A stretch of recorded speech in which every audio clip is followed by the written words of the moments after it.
Bonsoir tout le monde. Bienvenue à cette séance du Conseil municipal de la Ville de McMasterville. Nous sommes le 6 mai 2024. Il est 19h03. Donc, nous accepterions une proposition pour l'adoption d'un ordre du jour amendé. Donc, il y a deux ajouts.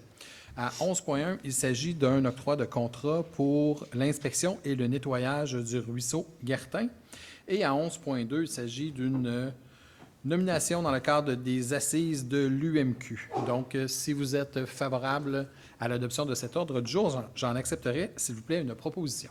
Je vais le proposer, Monsieur le maire. C'est proposé par Mme Taillon. Et je vais l'appuyer. Et appuyé par Mme Sincan. Avant de passer à la première période de questions, j'aimerais vous faire part de quelques informations. Donc, liste des événements à venir au cours du printemps prochain. Donc, nous vous rappelons qu'il est encore possible de réserver gratuitement un arbre qui sera livré à votre domicile vers la mi-mai. Des érables à sucre, des vinaigriers sont encore disponibles. Le formulaire est disponible sur la page distribution d'arbres du site Web de la Ville. Inscription pour les activités aquatiques. Dès le mercredi 15 mai à 9 h, il sera possible de vous inscrire pour les différentes activités aquatiques qui auront lieu à la piscine municipale. La programmation complète se trouve dans la section piscine municipale du site Web. Bazar communautaire, donc cet événement est encore une fois de retour cette année. Le bazar de McMasterville aura lieu le samedi 18 mai de 9 h à 15 h dans le stationnement de la patinoire couverte. Sur place, vous pourrez trouver plusieurs kiosques de vente, des structures gonflables pour les enfants et un kiosque alimentaire au profit de notre club de natation. Également, durant la journée, des plantes vivaces et des trousses d'économie d'eau potable seront remises gratuitement aux résidents de McMasterville. Déchiquetage communautaire afin de soutenir la communauté citoyenne dans l'application de mesures préventives contre la fraude et le vol d'identité personnelle. La Ville de McMasterville vous propose un service de déchiquetage de documents personnels gratuit le samedi 18 mai de 8 h à midi, en même temps que le bazar communautaire. Donc, tous les détails se retrouvent sur le site Web de la municipalité.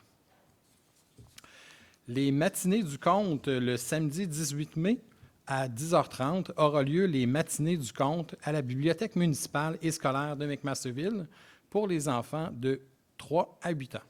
Inscrivez vos enfants dès maintenant sur notre plateforme d'inscription en ligne.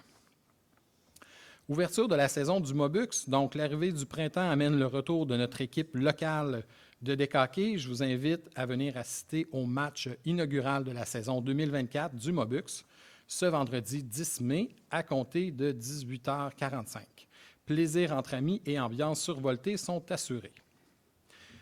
J'aimerais vous faire part de quelques informations sur des dossiers en cours à la municipalité. Donc, dossier qui attire passablement d'attention, le dossier Nordvolt. Aujourd'hui, nous avons appris avec stupéfaction qu'une tentative de sabotage sur de l'équipement avait été perpétrée sur le chantier de Nordvolt. Des engins explosifs artisanaux ont été placés sur le site au risque de mettre en péril la sécurité de travailleurs. Au nom du conseil municipal et de la population McMastervilloise, je veux lancer un appel au calme.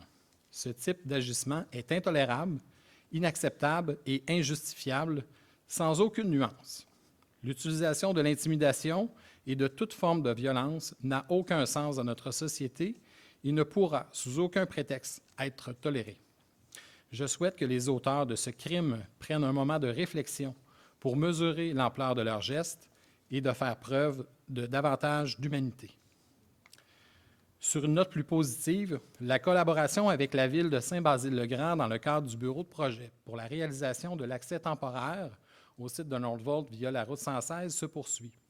En effet, les plans et devis sont sur le point d'être finalisés. L'appel d'offres pour la réalisation des travaux pourra être lancé prochainement.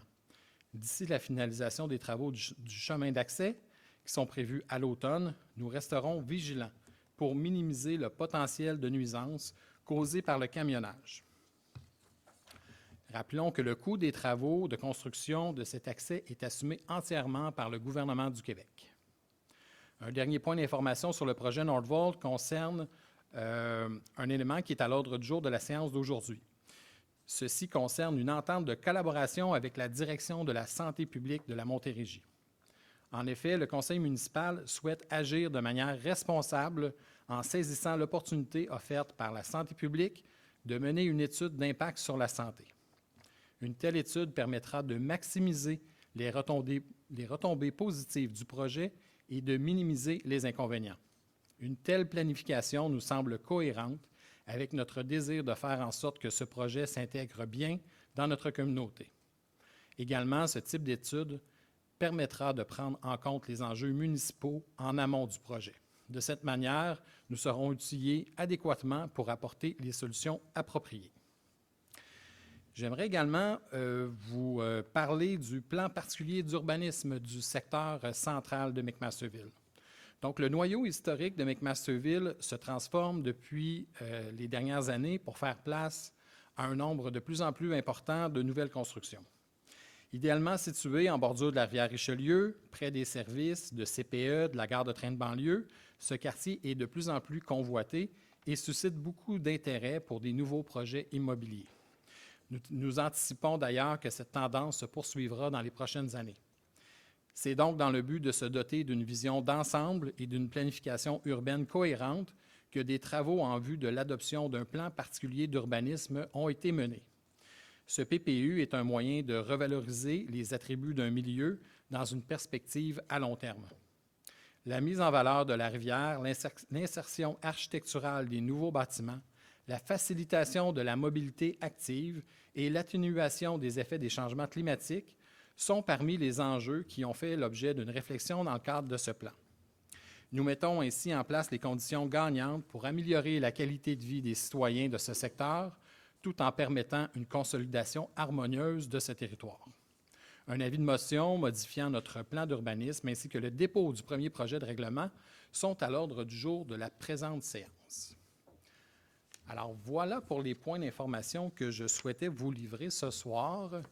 Ça nous amènerait à notre première période de questions. Et je crois d'ailleurs que nous avons déjà reçu des questions en ligne. Donc, Maître Bédard, je vous inviterai à nous adresser ces questions. Oui, nous avons reçu 3 questions qui nous proviennent de M. Louis-Alexis Laperle. La première question. Comme vous l'avez communiqué au début de cette année, le prolongement de la piste cyclable du boulevard Constable est censé avoir lieu le long du cimetière côté sud du boulevard Constable et doit se poursuivre sur la rue Albert Gamble W. McMaster du côté ouest. Pourriez-vous nous détailler comment prendra la forme de cette section? Moi-même ainsi que quelques voisins avons des craintes puisque la rue n'est déjà pas très large et sera vraiment très chargée avec une piste cyclable en plus du corridor scolaire, et ce, même si elle empiète sur les terrains ouest de la rue. Nous aimerions connaître les plans des projets qui débutera à la fin des classes. À mon avis, ces fonds seraient plus utiles à conserver pour une éventuelle piste cyclable vers Saint-Basile-le-Grand le long de la route 116. Bien, en fait, les travaux qui sont prévus sur la rue W. McMaster et Albert Gamble font partie d'un plan de mobilité active pour rejoindre l'ensemble de nos parcs et espaces publics dans la municipalité. Et donc, ces travaux-là s'inscrivent aussi dans une réponse à la volonté exprimée par de nombreux citoyens là, de sécuriser les déplacements actifs des enfants vers l'école La Farandole. Donc, actuellement, on a simplement un corridor scolaire qui est au même niveau que la chaussée, là, qui est identifié par une ligne sur la chaussée et des délinéateurs.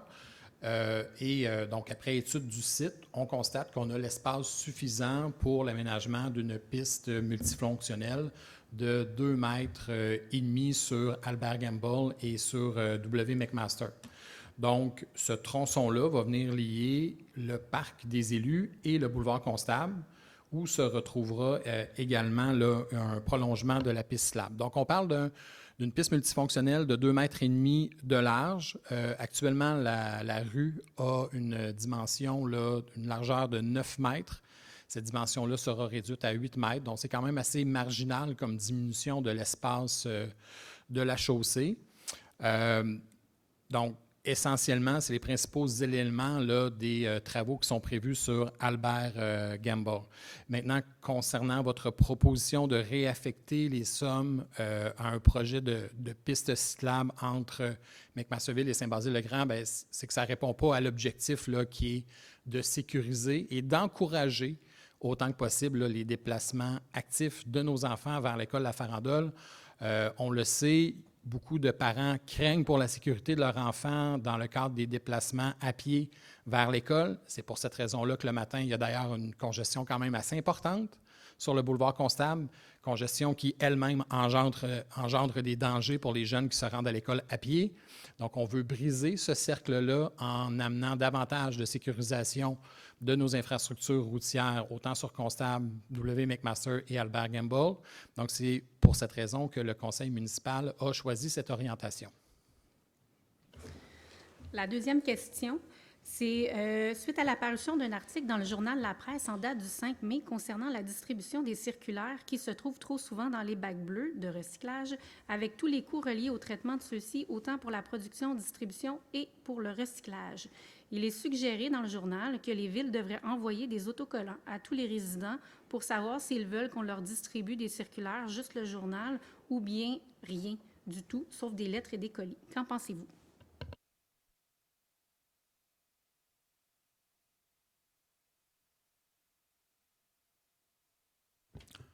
Donc, je vous dirais que c'est une proposition qu'on va examiner. Pour l'instant, je n'ai pas de réponse, mais on en prend bonne note. Je trouve que c'est une avenue qui est intéressante, mais il faut évaluer là, les tenants et aboutissants là, d'une telle mesure. La troisième question, c'est concernant la plantation d'arbres dans le secteur de la mairie ainsi que des écoles internationales et la farandole. J'ai remarqué dernièrement que vous avez planté des arbres le long du boulevard Constable du côté de la patinoire en face de l'école internationale. C'est toujours une excellente nouvelle et je sais que vous avez planté régulièrement que vous en avez planté régulièrement dans les dernières années. Je me demande s'il est possible pour vous d'en planter entre les terrains de soccer annexés aux deux écoles ainsi que sur la portion vague du terrain le long du boulevard Constable. Aussi, il serait bien de planter le long de l'entrée du stationnement de l'École internationale qui borde les terrains de soccer. Cela serait un bon endroit qui permettrait de rafraîchir éventuellement ces parcs à l'été. Donc, je suis content d'entendre que l'orientation du conseil municipal d'accorder un budget substantiel à la plantation d'arbres est bien accueillie par vous, M. Lapelle. On va continuer dans ce sens-là autant que possible sur les espaces municipaux. Donc, les espaces que vous avez identifiés, bien que propices à la plantation d'arbres, appartiennent au centre de services scolaires des Patriotes. Donc, on ne peut pas aller planter des arbres sur une propriété qui n'est pas celle de la municipalité, mais on va continuer à verdir davantage et à planter davantage d'arbres au cours des prochaines années dans les espaces publics de McMasterville, ça c'est certain.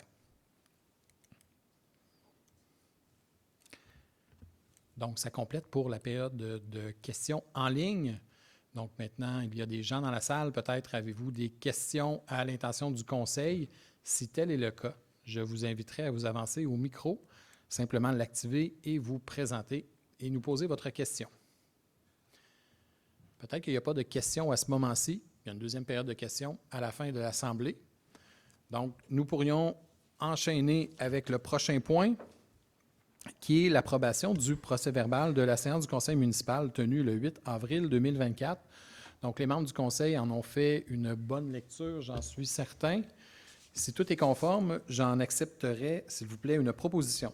Je le propose, M. le maire. C'est proposé par M. Lavoie. Et j'appuie. Et appuyé par M. Jean. Au point suivant, à 1.4, il s'agit de la proclamation de la Semaine nationale de la santé mentale du 6 au 12 mai 2024. Considérant que nous avons tous une santé mentale dont il faut prendre soin, considérant qu'il est d'intérêt général que toutes les municipalités du Québec soutiennent la Semaine nationale de la santé mentale, il est résolu que le préambule fasse partie intégrante de la présente résolution comme si récité au long, que le conseil municipal proclame la semaine du 6 au 12 mai 2024, Semaine nationale de la santé mentale. Je vais le proposer, M. le maire. C'est proposé par Mme Taillon. Et j'appuie. Et appuyé par M. Jean. Au point suivant, il s'agit d'une autorisation pour la levée du drapeau dans le cadre de la proclamation de la Journée internationale contre l'homophobie et la transphobie le 17 mai 2024. Considérant que le Québec est une société ouverte à toutes et à tous, y compris aux personnes lesbiennes, gays, bisexuelles et trans, LGBTQ+, et à toute autre personne se reconnaissant dans la diversité sexuelle et la pluralité des identités et des expressions de genre.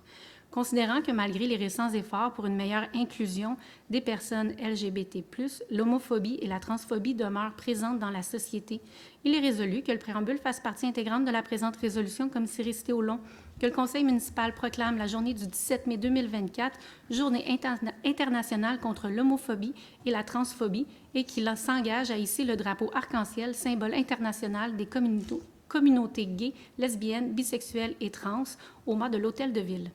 Je vais le proposer, Monsieur le maire. C'est proposé par Mme Sincan Et je l'appuie. et appuyé par M. Lavoie. Au point suivant, il s'agit d'une autorisation pour la levée du drapeau dans le cadre de la Journée nationale des Patriotes le 20 mai 2024. Considérant que la Journée nationale des Patriotes concerne tous les Québécoises et tous les Québécois et qu'elle a pour but d'honorer la mémoire des patriotes qui ont lutté pour la reconnaissance nationale de notre peuple, pour sa liberté politique et pour l'obtention d'un système de gouvernement démocratique, il est résolu que le préambule fasse partie intégrante de la présente résolution comme si récité au long, que le Conseil municipal autorise la levée du drapeau des Patriotes au mât de l'Hôtel de Ville et ce, à l'occasion de la Journée nationale des Patriotes qui aura lieu le 20 mai 2024, soit le lundi qui précède le 25 mai ou au cours de la fin de semaine qui précède la Journée nationale des Patriotes.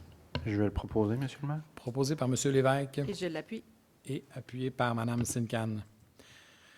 À 1.7, il s'agit de la proclamation de la Semaine québécoise des personnes handicapées du 1er au 7 juin 2024.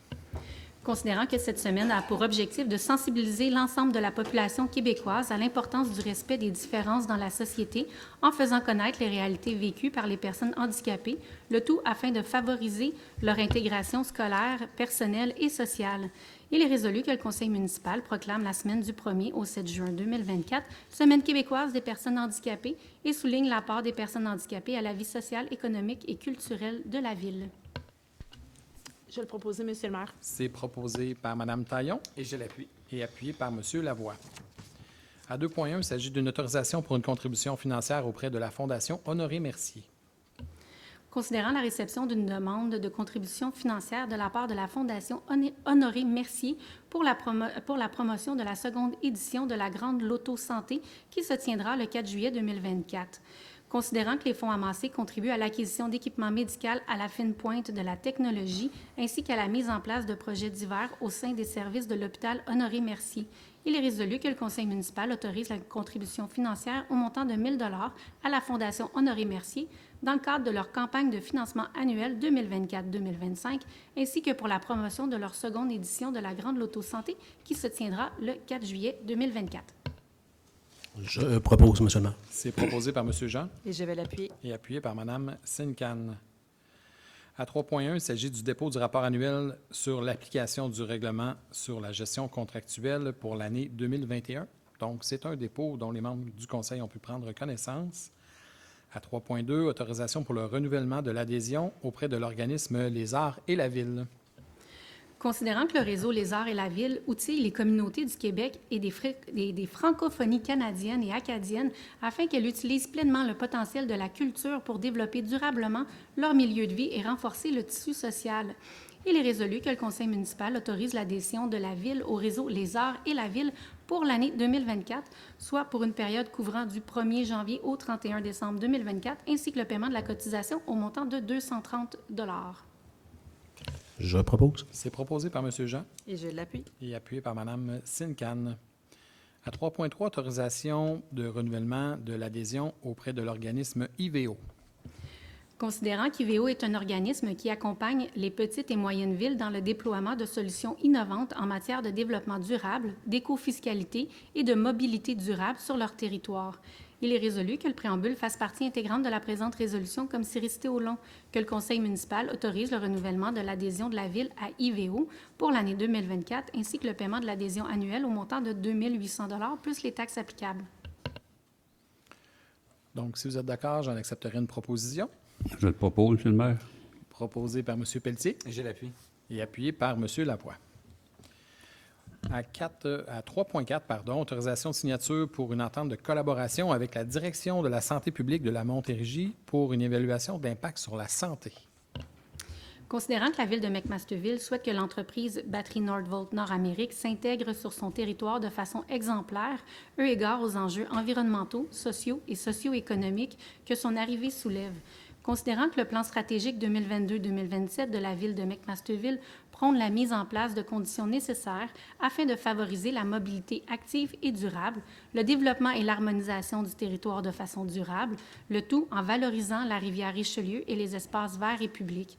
Considérant que les informations spécifiques à l'environnement ne sont pas encore disponibles afin de procéder à une analyse complète du dossier. Considérant que d'autres types d'études spécifiques concernant des enjeux relevant du champ de compétences de la Ville, tels que les questions liées au logement, à la mobilité durable et au stationnement, peuvent être effectuées en amont par le ministère de la Santé et des Services sociaux. Considérant que le ministère de la Santé et des Services sociaux possède une expertise dans ces domaines précis et accompagne de nombreuses villes et municipalités dans l'avancement de dossiers touchant ces spécialisations. Considérant que le ministère de la Santé et des Services sociaux sera tenu d'analyser l'ensemble du dossier de Nordvolt au moment de l'émission des certificats d'autorisation environnementaux par le ministère de l'Environnement, de la lutte contre les changements climatiques, de la faune et des parcs. Considérant que la Ville de McMasterville désire collaborer avec le ministère de la Santé et des Services sociaux afin d'assurer une veille du dossier Nordvolt et d'obtenir de ce dernier un support pertinent afin de favoriser une prise de décision cohérente et éclairée dans le cadre de ce dossier.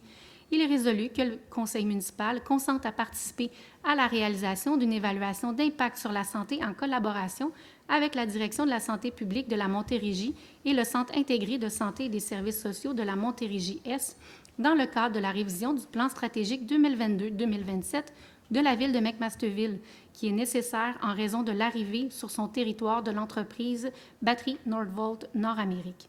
Que le Conseil municipal demande au ministère de la Santé et des Services sociaux de partager à la Ville ses conclusions concernant la santé publique lorsqu'elles seront disponibles et dans le cadre de l'émission des certificats d'autorisation et ou permis environnementaux par le ministère de l'Environnement, de la lutte contre les changements climatiques, de la faune et des parcs. Que le Conseil municipal demande à la Direction de la santé publique de la Montérégie qu'elle assure une surveillance des impacts possibles que le projet Nordvolt pourrait avoir sur la santé de la population lorsqu'elle sera interpellée dans le cadre du processus de consultation du ministère et lorsqu'elle aura accès aux données spécifiques en lien avec la santé de la population et des travailleurs dans le cadre de son mandat de protection. Que le directeur général soit et est autorisé à signer tout document afin de donner effet à la présente résolution. Je vais le proposer. C'est proposé par M. Lévesque Et je l'appuie. et appuyé par M. Lavoie.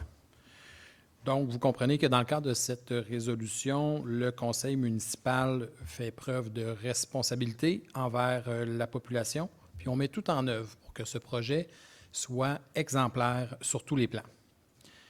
À 3.5, autorisation de signature d'entente de contribution financière pour le programme de subvention 4 500 bornes de recharge d'Hydro-Québec. Considérant le dépôt d'une demande de subvention auprès d'Hydro-Québec dans le cadre du programme 4 500 bornes de recharge, considérant que la Ville a reçu la confirmation de l'acceptation du projet par Hydro-Québec, considérant qu'il y a lieu de signer l'entente de contribution financière afin d'établir les modalités et conditions applicables au versement de la contribution financière, il est résolu que le Conseil municipal autorise M. Vincent Raymond, directeur de projet et adjoint à la direction générale, ou en son absence le directeur général, M. Sébastien Gagnon, à signer l'entente de contribution financière avec Hydro-Québec et tout autre document requis afin de donner effet à la présente résolution. Je vais le proposer, Monsieur le maire. C'est proposé par Mme Taillon Et je l'appuie. et c'est appuyé par M. Lavoie. Donc, une autre excellente nouvelle là, qui viendra ajouter là, des bornes de recharge sur le territoire McMastervillois. À 3.6, nomination de fonctionnaires désignés pour l'application de la réglementation municipale. Il est résolu que le préambule fasse partie intégrante de la présente résolution comme c'est récité au long, que le Conseil municipal remplace le tableau des nominations des fonctionnaires désignés portant le numéro ADM-2023-06 par celui qui porte le numéro ADM-2024-01 et daté du 2 mai 2024. Que le Conseil municipal remplace le tableau des pouvoirs réglementaires conférés par le Conseil municipal relié à chaque fonction portant le numéro ADM-2023-07 par celui qui porte le numéro ADM-2024-02 et daté du 2 mai 2024. Je vais le proposer, Monsieur le maire. C'est proposé par Mme Taillon Et j'appuie. et appuyé par M. Jean. À 4.1, il s'agit de l'acceptation des comptes à payer et des déboursés. que le conseil municipal approuve la liste des comptes à payer, des boursiers et prélèvements portant le numéro STF-2024-17 en date du 6 mai 2024 pour un montant total de 908 586,83 et autorise l'émission des paiements. Je le propose, Monsieur le maire. C'est proposé par M. Lavoie Et j'appuie. et appuyé par M. Jean. À 4.2, il s'agit de l'acceptation du dépôt de la liste des ajustements budgétaires comprenant les appropriations. Que le conseil municipal accepte le dépôt de la liste des ajustements budgétaires comprenant les appropriations de l'excédent de fonctionnement affecté comptabilisé durant la période du 29 mars au 25 avril 2024 portant le numéro STF-2024-18. Je propose. Proposé par M. Jean, Et je l'appuie. appuyé par M. Lavoie. 4.3, acceptation des états financiers 2023 de la Régie d'assainissement des eaux de la vallée du Richelieu. Il est résolu que le préambule fasse partie intégrante de la présente résolution comme c'est resté au long, que le conseil municipal accepte les états financiers pour l'exercice financier se terminant le 31 décembre 2023 de la Régie d'assainissement des eaux de la vallée du Richelieu, tels que vérifiés par la firme MPA, Société de comptables professionnels agréés, et déposés au conseil d'administration de la RAEVR lors de la séance ordinaire tenue le 20 mars 2024. Je le propose, Monsieur le maire. Proposé par M. Lavoie Je vais l'appuyer. et appuyé par M. Lévesque. 4.4, acceptation des états financiers 2023, cette fois pour la Régie intermunicipale de police Richelieu-Saint-Laurent. Il est résolu que le préambule fasse partie intégrante de la présente résolution comme c'est resté au long, que le conseil municipal accepte les états financiers pour l'année se terminant le 31 décembre 2023 de la Régie intermunicipale de police Richelieu-Saint-Laurent, tels que vérifiés par la firme MPA, Société de comptables professionnels agréés, et déposés au conseil d'administration de la Régie de police lors de la séance ordinaire tenue le 27 mars 2024. Je propose. Proposé par M. Jean, Et je l'appuie, Monsieur le maire. appuyé par M. Pelletier. À 4.5, état financier 2023 de la Régie intermunicipale de sécurité incendie de la vallée du Richelieu. Il est résolu que le préambule fasse partie intégrante de la présente résolution comme c'est resté au long, que le conseil municipal accepte les états financiers pour l'année se terminant le 31 décembre 2023 de la Régie intermunicipale de sécurité incendie de la vallée du Richelieu, tels que vérifiés par Raymond Chabot-Grant Thornton, auditeur, et déposés au conseil d'administration de la Régie incendie lors de la séance tenue le 11 avril 2024. Je vais le proposer, Monsieur le maire. C'est proposé par M. Pelletier Et j'appuie. et appuyé par M. Jean. Enfin, à 4.6, acceptation des états financiers 2023 de la Régie intermunicipale des services animaliers de la vallée du Richelieu. Il est résolu que le préambule fasse partie intégrante de la présente résolution comme c'est resté au long, que le conseil municipal accepte les états financiers pour l'année se terminant le 31 décembre 2023 de la Régie intermunicipale des services animaliers de la vallée du Richelieu, tels que vérifiés par la firme MPA, Société de comptables professionnels, et signé en date du 19 avril 2024. Je le propose, Monsieur le maire. Proposé par M. Lavoie Et je vais l'appuyer. et appuyé par M. Lévesque. Donc, à 5.1, il s'agit d'un avis de motion. Moi, Magali Taillon, donne avis de motion qui sera adopté à une séance subséquente, le règlement numéro 388-10-2024, modifiant le règlement sur le plan d'urbanisme numéro 388-00-2008 de la ville de McMasterville afin d'y intégrer le plan particulier d'urbanisme du secteur central de McMasterville. Merci beaucoup, Mme Taillon. Ça nous amène au point suivant qui est 6.1, l'adoption du projet de règlement modifiant le règlement sur le plan d'urbanisme.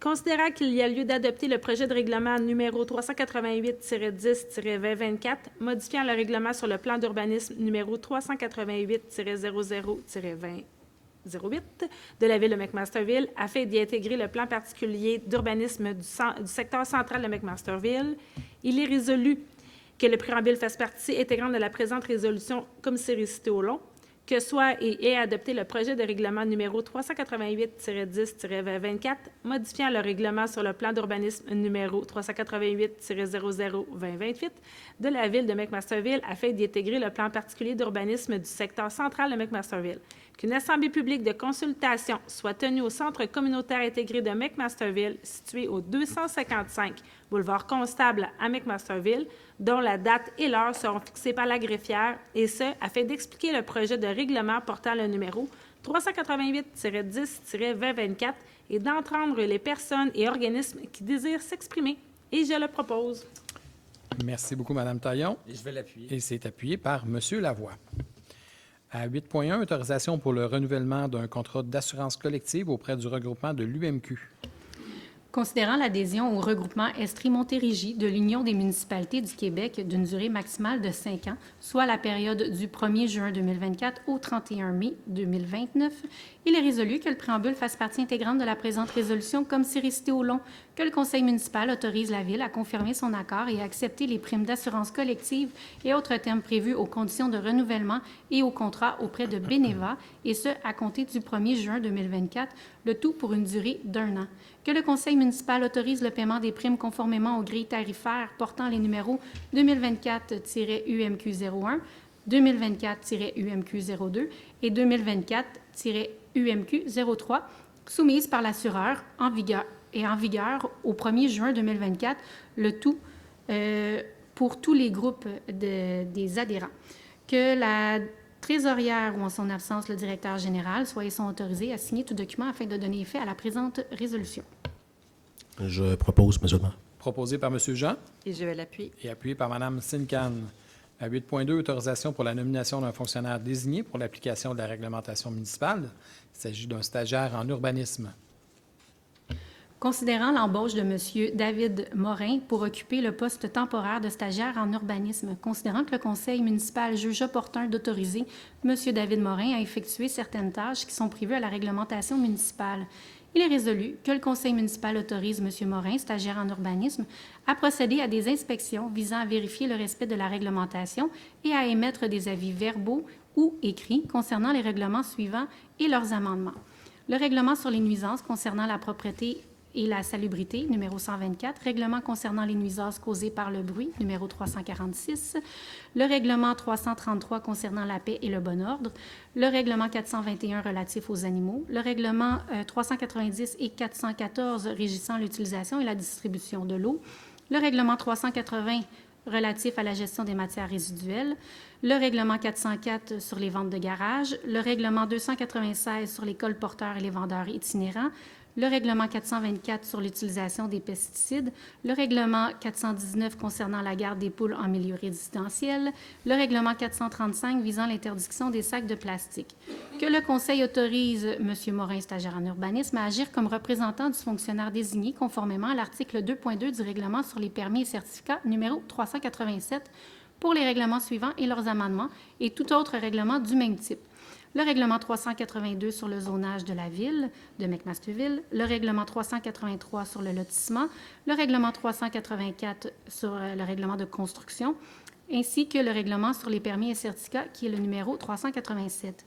Que ces autorisations permettent d'accomplir les devoirs et pouvoirs de l'autorité compétente prévus aux articles 2.3 et 2.4 du règlement sur les permis et certificats. Que dans le cadre de l'émission des permis et certificats, les pouvoirs de M. Morin seront limités aux demandes relatives aux interventions et travaux suivants. Construire, agrandir, modifier ou rénover un bâtiment accessoire, un poulailler ou un enclos. Rénover un bâtiment principal résidentiel n'impliquant pas d'agrandissement ou de modification au nombre de logements. Construire une piscine creusée, construire ou rénover une galerie, un perron ou un patio, instaurer ou cesser un usage complémentaire à un usage résidentiel ou un usage temporaire, tenir une vente de garage, installer une piscine hors terre, installer une thermopompe, procéder à l'aménagement et au réaménagement d'un stationnement résidentiel, déplacer une construction accessoire, démolir une construction accessoire, procéder à l'abattage d'arbres. Que le Conseil autorise M. Morin à procéder à l'émission de constats d'infraction en lien avec les règlements mentionnés précédemment, à condition de préalablement obtenir l'autorisation de Mme Tremblay, directrice des services de l'urbanisme et du développement durable, ou en son absence du directeur général, M. Sébastien Gagnon. Que l'ensemble de ces tâches soit sous la supervision de Mme Tremblay, directrice des services de l'urbanisme et du développement durable, ainsi que Mme Saint-Amand, coordonnatrice des services de l'urbanisme et du développement durable, que le tout soit conditionnel à l'obtention des approbations requises selon le processus d'embauche. Je vais le proposer. C'est proposé par M. Lévesque Et je vais l'appuyer. et appuyé par Mme Sincan. À 8.3, prise d'acte, embauche, poste permanent à temps plein de secrétaire à la direction générale et aux services techniques et des espaces publics.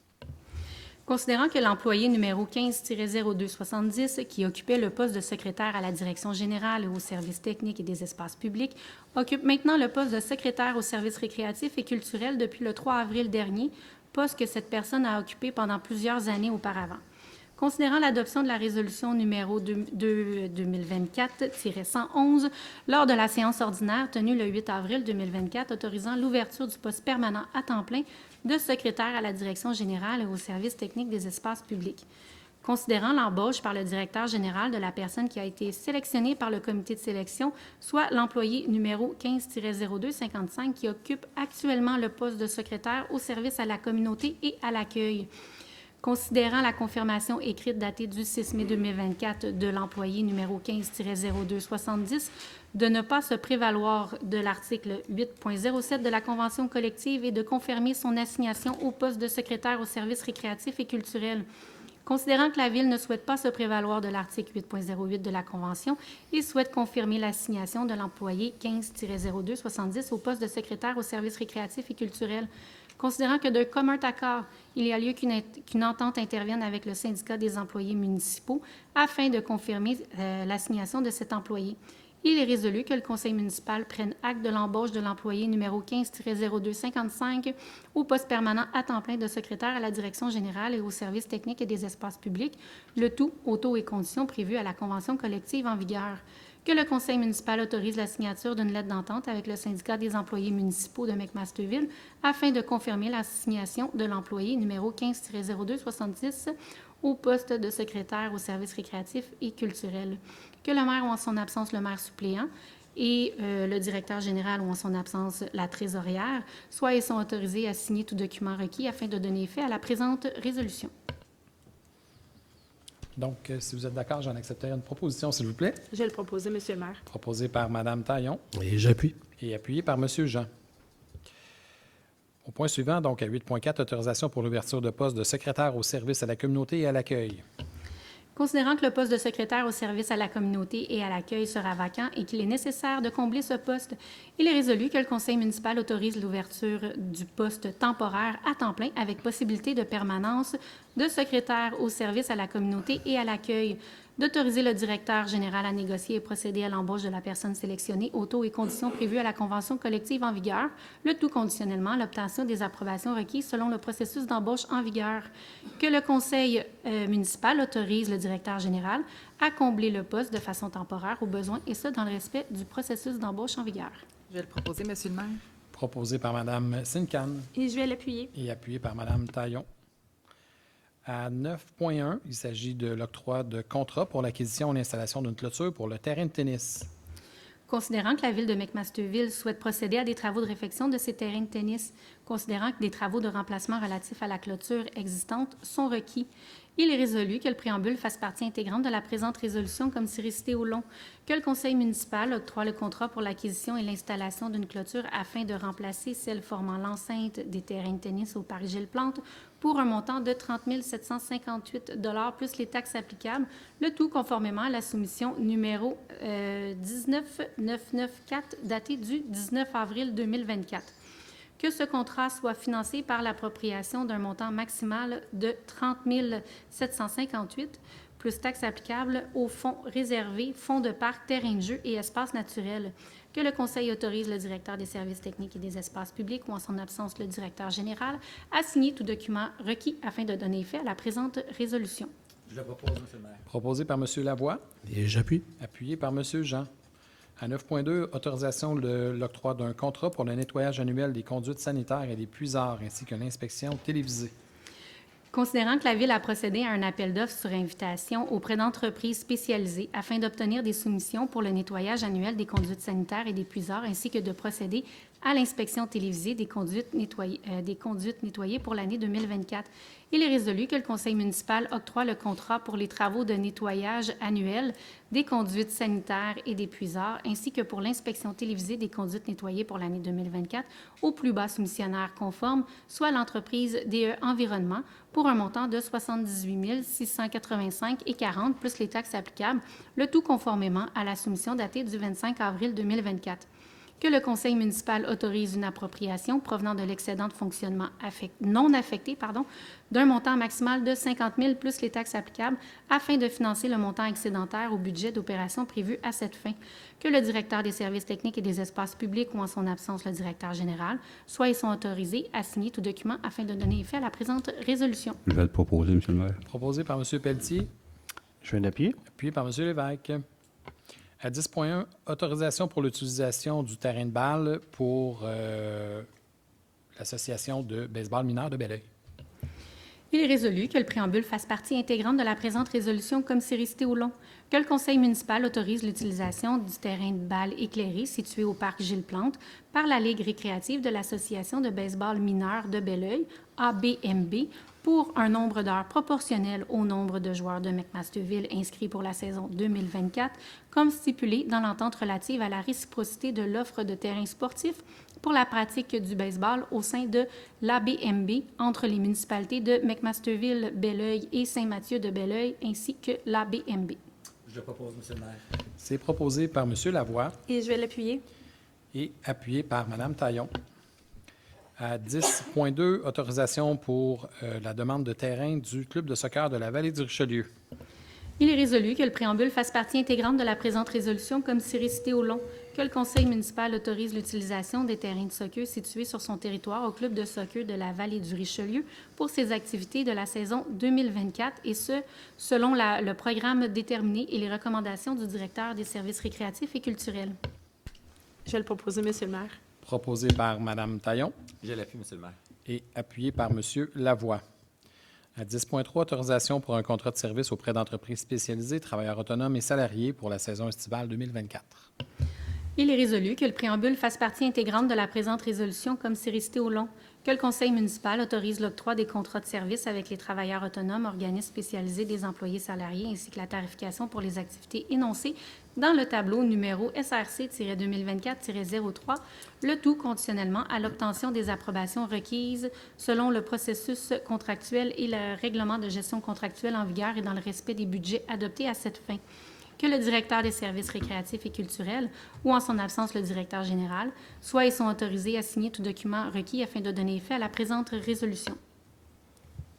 Je propose, M. le maire. Proposé par M. Jean Et je vais l'appuyer. et appuyé par Mme Sincan. Donc, nous avons un ajout à 11.1. Il s'agit d'une autorisation pour l'appropriation et l'octroi de contrat pour l'inspection du collecteur du ruisseau Guertin.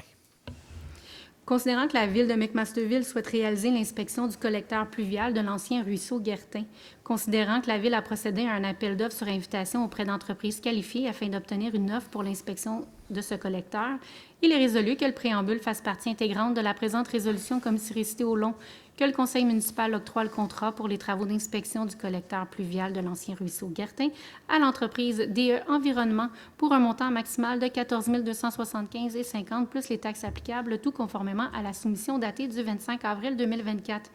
Que le conseil municipal autorise une appropriation provenant de l'excédent de fonctionnement non affecté d'un montant maximal de 14 275,50 plus les taxes applicables afin de pourvoir aux dépenses reliées à l'inspection de ce collecteur.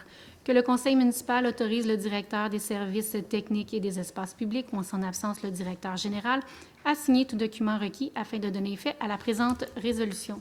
Je vais le proposer, M. le maire. C'est proposé par M. Pelletier Et je vais l'appuyer. et c'est appuyé par M. Lévesque.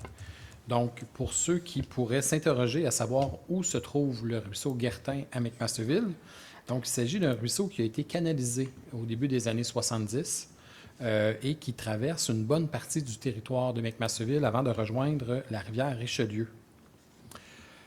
Alors, à 11.2, il s'agit d'un autre ajout pour une nomination dans le cadre des assises de l'Union des municipalités du Québec.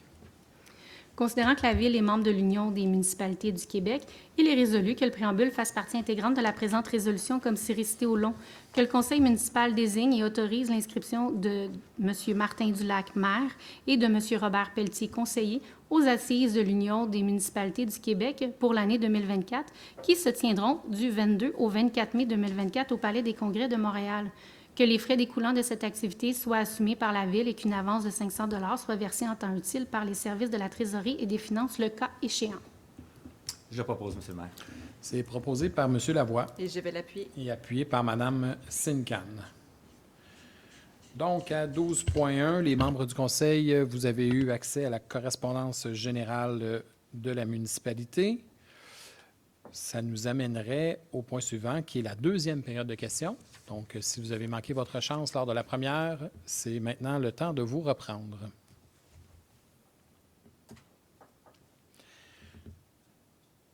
Je vous inviterai à activer le micro et à vous présenter, s'il vous plaît.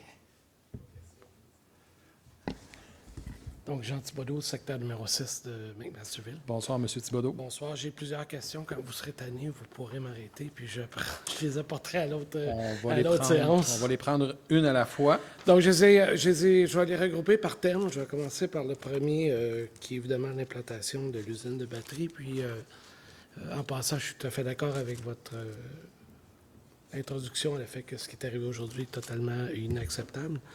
Dans un projet comme celui-là, je vais parler uniquement de ce qui concerne McMasterville. Évidemment, je suis citoyen de McMasterville. Je pense que le Conseil a bien démontré dans la balance des avantages, des inconvénients, qu'il y a plus d'avantages que d'inconvénients. Donc, ça, pour le moment, je suis tout à fait favorable à l'implantation de l'usine. Je vais peut-être me faire démolir la maison ce soir, mais bon, je suis favorable. Par contre, quand il s'agit des inconvénients, je pense qu'on peut encore travailler à réduire des inconvénients qui vont exister plus tard, principalement lorsque l'usine sera en opération. Et j'aimerais soumettre deux au Conseil à regarder.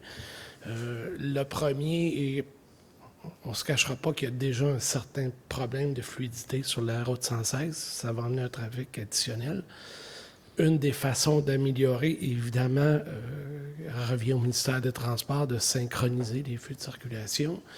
Est-ce qu'il y aurait moyen que la municipalité, en collaboration avec les autres municipalités impactées, en fasse une demande officielle au ministère des Transports? D'autant plus qu'on le voit dans les projets qui impliquent le ministère du Transport, ce n'est pas un organisme qui réagit très rapidement, donc il y aurait peut-être lieu de le demander maintenant. Ça, c'est ma première question. Oui, bien, je vais y répondre maintenant. C'est certain qu'on va travailler en collaboration avec les MTQ dans le cadre de l'implantation de Nordvolt pour faire en sorte de minimiser ces aspects-là. Vous savez, il y a déjà des comptages qui ont été faits à savoir c'est quoi le volume de circulation actuel sur la 116 là, pour être en mesure de faire un portrait de la situation. Puis, il y a des projections qui ont été faites aussi pour comprendre mais quel va être l'impact là, d'un pôle d'emploi de 3000 personnes sur le niveau de circulation sur la route 116. Les données qu'on a à l'heure actuelle, là, on parle de 6 à 8 % d'augmentation de l'achalandage sur la 116. Mais là, ce n'est pas nécessairement de l'achalandage qui va se produire à l'heure de pointe, puis ça risque d'être fort probablement dans le sens inverse. Donc, souvent, les gens de McMasterville vont se diriger vers Longueuil-Montréal à l'heure de pointe. Ce qu'on risque d'observer chez Nordvolt, c'est peut-être plus des gens de Longueuil ou de la 30 qui vont se diriger vers Nordvolt, donc en sens contraire. Donc, on va le voir à l'usage aussi, là, mais je pense que l'idée là, de travailler avec le ministère des Transports pour qu'il y ait une meilleure fluidité, une synchronisation plus optimale des feux, on n'est vraiment pas contre ça, là, bien au contraire. D'accord. Le deuxième point, toujours sur les inconvénients, j'ai regardé sur le site l'ensemble de la réglementation. Je n'ai pas trouvé aucune réglementation sur l'utilisation de freins moteurs. On va avoir quand même un ajout de trafic lourd avec l'usine. Déjà que dans le secteur où j'habite, il y a Soya Axel, où il y a déjà des camions qui vont là et qui utilisent les freins moteurs, alors que le nombre de côtes à McMasterville est quand même assez limité. Je ne pense pas que ça soit requis. Est-ce que le Conseil serait disposé à faire un règlement interdisant l'utilisation des freins moteurs sur le territoire de la municipalité et d'y mettre les panneaux indicateurs à chaque entrée de la ville et d'en aviser la régie de police pour que ce soit respecté? Absolument. Oui, je suis absolument favorable. On aura la discussion avec le Conseil, mais je ne vois pas d'enjeu à ce qu'on adopte une telle réglementation. Puis on va même aller plus loin. On aura des discussions avec la personne qui est responsable des relations avec la communauté de Nordvolt pour qu'eux, ils aient des discussions avec leurs fournisseurs pour leur dire, autant que possible, là, éviter le frein de moteur, tu sais, à moins que ce soit en cas d'urgence, là, mais... Ah non, en cas d'urgence, c'est clair. Mais non, il faut effectivement travailler là, à réduire l'impact sonore des activités autant que possible. Je suis curieux, par contre, vous êtes sur quelle rue? Moi, je suis sur Camille Chénier, donc OK. sur Yaxel et sur Yvon-Levasseur. Je sais que c'est sur le territoire de Belleuil, là, mais il y a quand même certains semi-remorques qui utilisent les freins à moteur. Je comprends, ça use moins des freins, puis il y a des économies d'opération, mais de l'autre côté, je pense pas que ce soit un lieu qui soit applicable à l'utilisation de freins moteurs. De toute façon, je pense pas que McMasterville, sur tout le territoire, l'utilisation de freins moteurs soit vraiment nécessaire, à moins d'urgence. Effectivement, on n'est pas dans un territoire qui est très, très en pente, là. La plus haute côte, c'est sur Bernard-Pilon, quand on passe. Ouais. C'est quand même pas énorme. OK. Deuxième série de questions, c'est sur la toponymie municipale. Sujet qu'on ne parle pas souvent, mais qui est pour moi extrêmement important parce que c'est l'histoire quand même de la ville. Donc, comme vous le savez, le 25 août prochain marquera le premier anniversaire du décès de Normand Angers.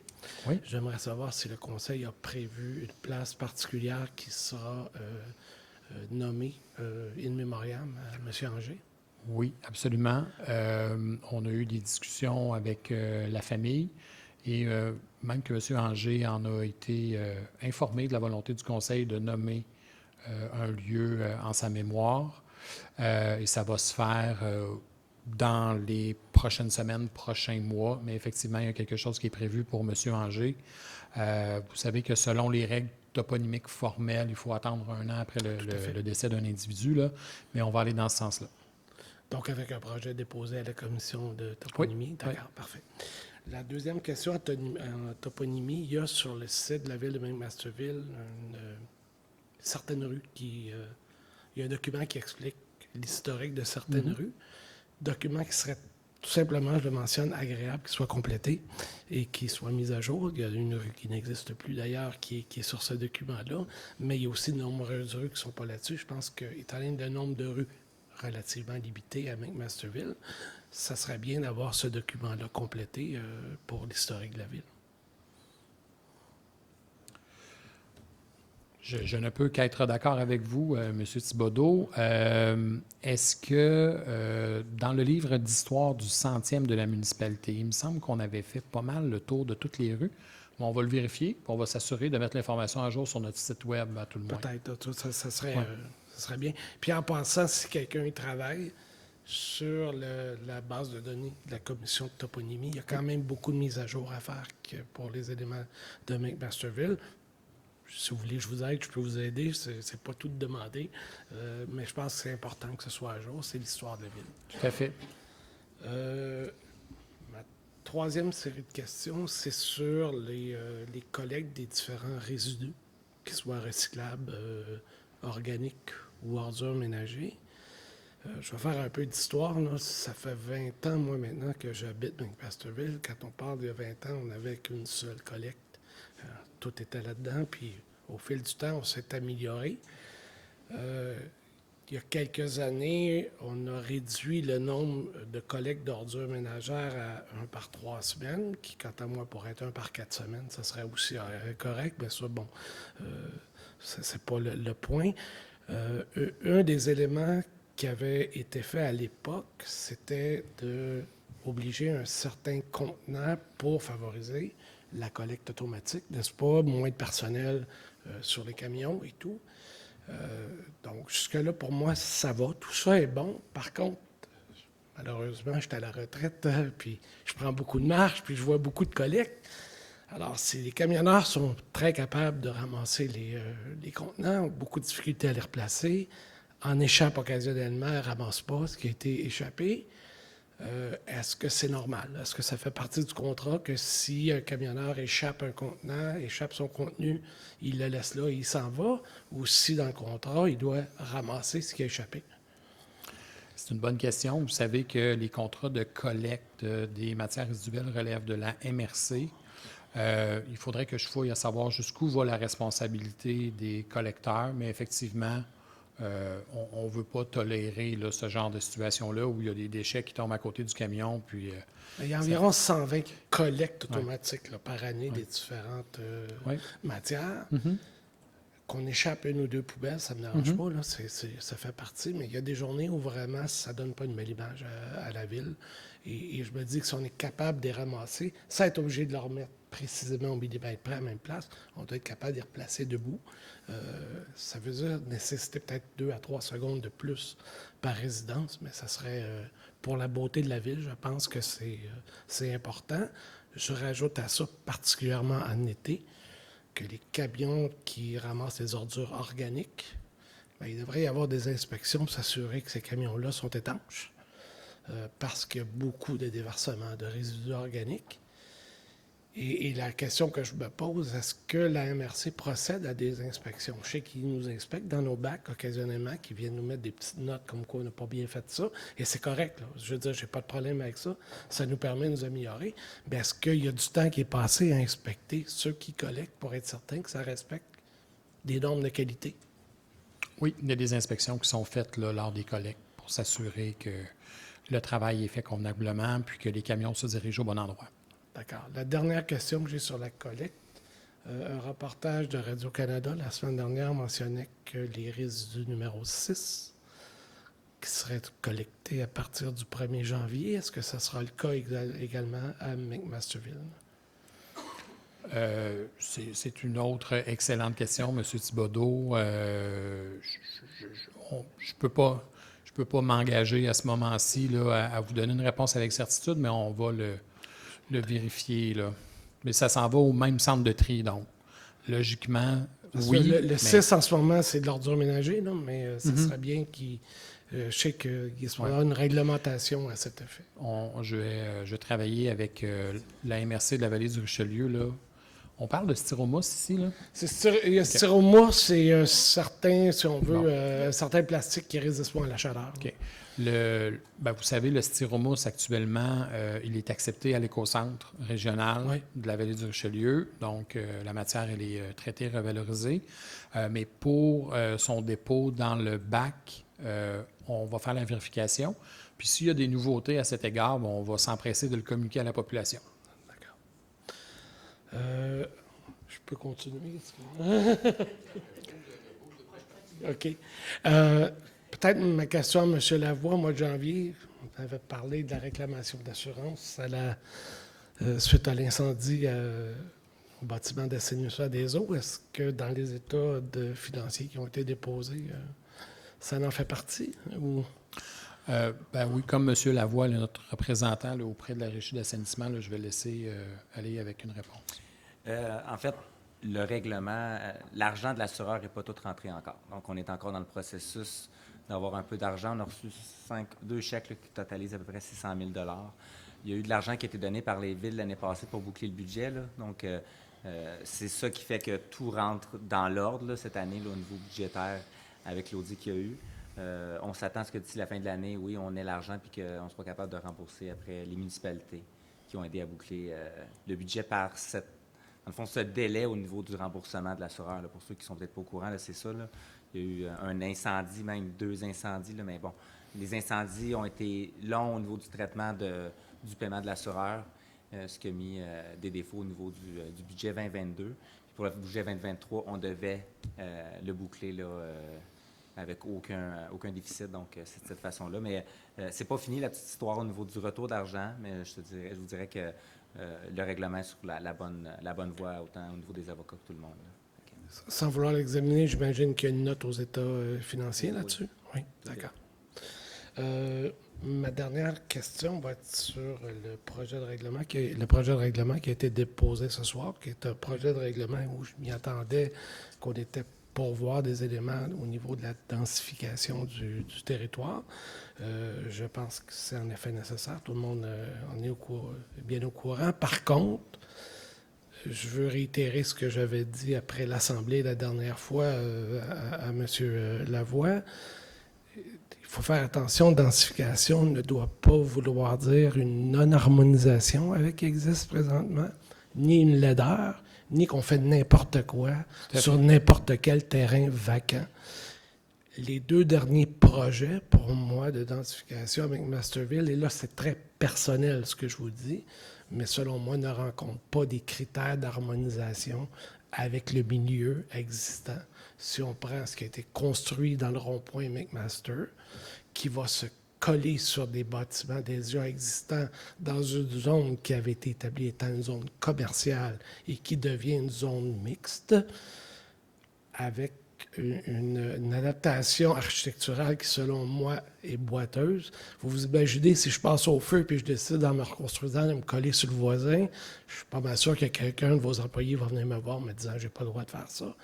C'est un peu ce qu'on a fait et pour moi, ça ne correspond pas à une harmonisation. Si on prend maintenant ce qui se construit sur Constable, je suis un peu surpris de voir que le premier bâtiment, une façade qui donne sur la cour arrière d'un bâtiment qui est sur W. McMaster, ça me paraît drôle un peu, puis ça ne correspond pas quand on regarde unifamilial avec 3 ou 4 étages direct à côté. Encore là, on n'a pas une harmonisation. Si on regarde les jardins Richelieu, pour moi, on a un bel ensemble là, de densification. Je sais qu'il y a eu une approbation de démolition de certaines résidences sur Richelieu. J'imagine que ce n'est pas pour faire des terrains vacants. Donc, il faudrait quand même s'assurer dans ce projet de règlement que des experts architectes en densification sont utilisés pour valider ces éléments-là. Je pourrais vous référer ou bien vous faire parvenir un article paru dans la presse en 2022 par des experts en densification urbaine où vraiment il doit y avoir une attention particulière aux points verts, aux îlots de chaleur et tout ça. Et franchement, sur les 2 derniers projets, je vois rien de ça. Donc, ça serait intéressant de juste... Bon, c'est fait, on va vivre avec, là. Mais pour les projets futurs, ça serait vraiment important de garder une certaine harmonisation avec ce qui fait l'image de la ville de McMasterville et de son histoire. Donc, c'est juste ça que je soumets. Je ne suis pas du tout contre la densification, bien au contraire. On n'a pas le choix. Notre société n'a pas le choix d'aller vers là, mais je demande au Conseil d'être particulièrement vigilant sur l'harmonisation avec le milieu déjà existant en termes de densification. Bien, merci de nous partager vos préoccupations là-dessus, puis on ne peut pas être plus d'accord avec ce que vous avancez. Et c'est d'ailleurs le sens qu'on veut donner dans le cadre du plan particulier d'urbanisme là, pour le secteur central, donc ce qui concerne le pôle historique de McMasterville, donc tout ce qui est je vous dirais, là, au sud de la voie ferrée, donc entre la voie ferrée et la rivière Richelieu. Donc, le projet de règlement qu'on a adopté aujourd'hui vise ce secteur-là en particulier, qui est plus particulièrement attractif là, pour le redéveloppement, la densification. Puis, le processus de densification dans ce secteur-là, il est en cours depuis les 20 dernières années. Puis, ça s'est fait parfois avec des résultats intéressants, d'autres fois des résultats questionnables, sans pointer rien. Donc, je suis d'accord avec cette affirmation. Donc, on voulait justement se donner un outil urbanistique de planification à long terme là, pour que tout ça soit cohérent. Donc, c'est vraiment l'intention du Conseil à ce moment-ci. Maintenant, par rapport aux exemples que vous nommez, le projet du Carrefour Laurier, il n'y a jamais de projet parfait, mais ceci dit, c'est quand même un projet avec du stationnement intérieur à McMasterville. Donc, on vient justement réduire l'impact des lots de chaleur plutôt que d'avoir un immense stationnement. On a demandé au promoteur de planter des arbres autour de son projet. Il y a un trottoir qui a été ajouté parce que, si vous vous rappelez, là, il n'y avait aucune façon d'accéder là, au commerce de proximité de ce secteur-là, là, autre que par voiture. Donc, il y a quand même des demandes qui ont été faites aux promoteurs là, pour améliorer le projet. Puis, le promoteur est aussi propriétaire du bâtiment à côté. Donc, c'est pas comme s'il se collait sur son voisin. Là, il est propriétaire de l'ensemble des même si j'achetais mon voisin, vous ne me permetteriez pas de coller sur la maison. Bien, tu sais, on peut en parler longtemps, mais on est quand même dans un secteur là, qui est aussi isolé. Puis, ben, l'intérêt de ce type de projet-là, avec du commercial au rez-de-chaussée et du résidentiel au-dessus, ben, c'est justement d'alimenter le commercial. Pour l'instant, les résultats sont mitigés. Là. Il y a peu de locaux qui sont loués, mais on pense que dans une perspective à long terme, d'amener des commerces de type de commerce de proximité, bien, ça peut être intéressant là, pour servir les gens du quartier. Les Jardins Richellois, bien, c'est un projet qui date de plusieurs années, mais qui est un projet, qu'on dit un projet intégré. Donc, il y a quand même une bonne superficie de terrain là, qui permet là, d'avoir un ensemble qui est plus cohérent. Le projet sur le boulevard Constable, ça, on a eu de longues discussions, je vous dirais, au conseil, à savoir bien, qu'est-ce qu'on veut comme type architectural pour ce projet-là. Et là, il y a 2 écoles de pensée, je vous dirais. On refait le même style architectural qui a été fait il y a 20 ans, parce que c'est ça qui se retrouve alentour. Puis là, on a une certaine forme d'harmonie, mais on fait du neuf vieux, ou encore on brise le moule, puis on assume carrément la modernité, puis on y va avec quelque chose de résolument moderne. Et c'est la voie que le conseil a empruntée pour le projet là, qui va se construire sur le boulevard Constable. Je comprends votre étonnement là, par rapport au positionnement des façades, mais je pense qu'il va falloir voir le projet dans son ensemble lorsqu'il va être construit, parce que le prochain bâtiment, lui, aura façade sur la rue, carrément. Donc, ça va être plus intéressant lorsque l'ensemble du projet va être développé, que les arbres une certaine maturité. Donc, voilà pour ce projet-là. Il faut savoir aussi que c'est un projet qui aura une certification LEED, donc les mesures environnementales, les mesures éco-énergétiques. Donc, il y a quand même eu une attention particulière de portée par le conseil, mais c'est des éléments qui sont de nature extrêmement subjective, effectivement. D'inclure du moderne avec du passé, il y a moyen d'harmoniser. Hein. On peut nommer la pyramide devant le Louvre, et puis c'est des éléments modernes qui se matchent avec le passé. Je suis juste, comme je vous dis, un peu surpris de voir qu'il y a certaines façades, et j'ai vu la banquette au complet, là, mais qu'il y a certaines façades qui donnent sur des cours arrière. Vous feriez ça chez moi, puis je ne serais pas aussi calme que ça présentement dans mes questions, là, ça c'est clair, parce que je trouve ça un peu quand même... je ne sais pas si vous aimeriez avoir quelqu'un qui a ses fenêtres principales qui donne dans votre secteur privé du domicile, mais bon, c'est un choix qui a été fait. Je vous l'ai dit, c'est personnel, je ne l'aime pas, mais je veux juste dire que dans le projet au niveau central, une attention particulière doit être donnée à la beauté et à l'harmonisation avec ce qui est déjà existant. C'est Absolument. vraiment le point qui est important. On s'entend là-dessus. OK, et sur ça, je vous remercie tout le monde de votre patience. Bonne soirée, M. Thibodeau. Y a-t-il d'autres interventions du public? Donc, je comprends qu'il n'y a pas d'autres questions. Alors, si tel est le cas, j'accepterai une proposition pour la levée de l'Assemblée. Je vais la proposer, Monsieur le maire. C'est proposé par Mme Simcan, Et je vais l'appuyer. appuyé par Mme Taillon. Merci beaucoup d'avoir été présent ce soir. Merci pour vos questions, M. Thibodeau. La prochaine séance du conseil municipal aura lieu le 3 juin prochain, à compter de 19h. Alors, d'ici là, je vous souhaite une bonne fin de journée. À bientôt.